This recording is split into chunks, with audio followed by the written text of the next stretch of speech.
Hi, it's Julie from Jules Jules, and I'm going to show you how to make pizza dough because it is so darn easy, and it's Saturday night and we gotta have pizza tonight.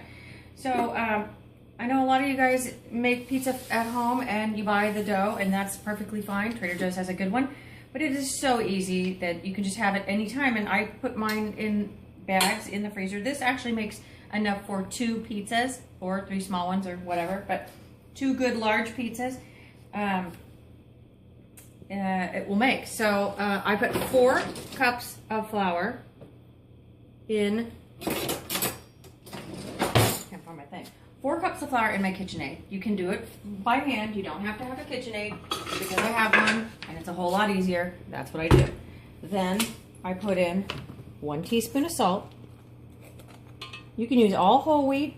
Yeah, you can use all whole wheat. You can use all white, whatever. I like to put 3½ cups of white and 1/2 cup of whole wheat, because if I put all whole wheat, my kids won't eat it. But it gives it just a little bit more texture and flavor, so I kind of like to do that. So you just put your 4 cups of flour in there, a teaspoon of salt, turn it on low, and I use that dough hook, and drizzle in 1/3 of a cup of olive oil. Easy peasy, right? Meanwhile, you're going to put 1 teaspoon of yeast sprinkled on top of 1½ cups of warm water. If it's too hot, you will kill your yeast. If it's not warm enough, it won't do anything. So it says sprinkle it on top, but I kind of just stir it in a little bit because, I don't know, it seems like I should. Just don't have to. This is the yeast I buy, and I buy it in the jar, not the packets, because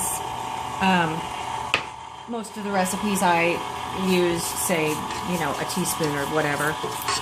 If all you have is packets or vice versa or whatever, there is you can see how much a packet is, and I think it's 1.5 teaspoons or something like that, but whatever.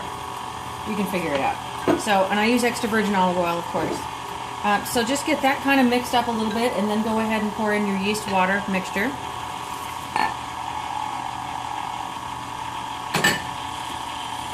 And let it do its thing. You can look in here, Rhiannon, see what it looks like. It might look too wet at first, and it might look too dry, and then you're going to be like, oh, I screwed it up, but you didn't. You didn't. Just,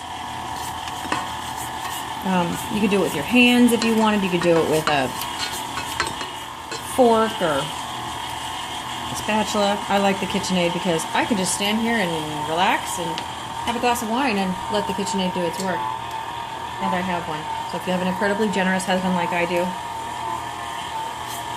ask for it for Christmas. You will not regret it. It does so many things. I love it. Anyway, so just wait until all the liquid is incorporated into the dough, and that should just take a few minutes. Looks like it's about done. Then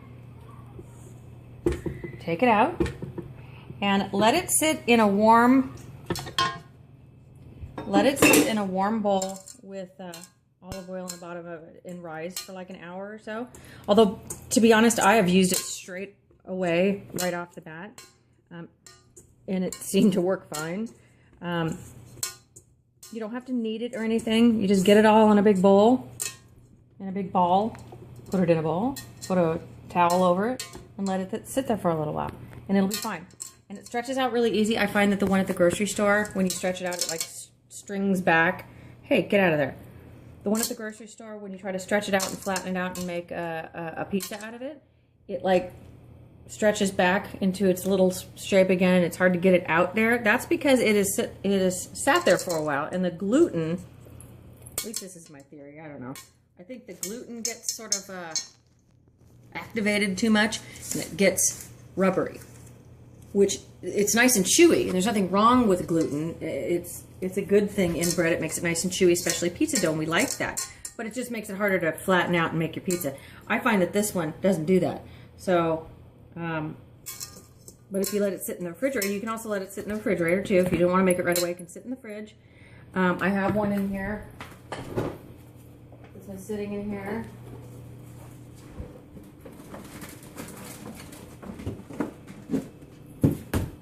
Are you aiming this camera at me, Rhiannon? So everyone can see my messy fridge. have one in the fridge that's out here. And you'll see it has bubbles on it and stuff. That's good.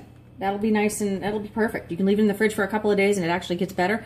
I even pack this up as soon as it rises and does its thing, or even not. Pack it up in freezer bags and put it in my freezer and keep it for whenever I need it. It thaws out really, really fast. And then anytime we want pizza, like I said, this makes 2 big ones. So I'll put it in 2 different Ziplocs, freeze it up. And anytime the kids or anybody wants pizza, I just take it out. It thaws out really, really fast. And we have pizza anytime they want it. And that's it. So there you go. Make some pizza.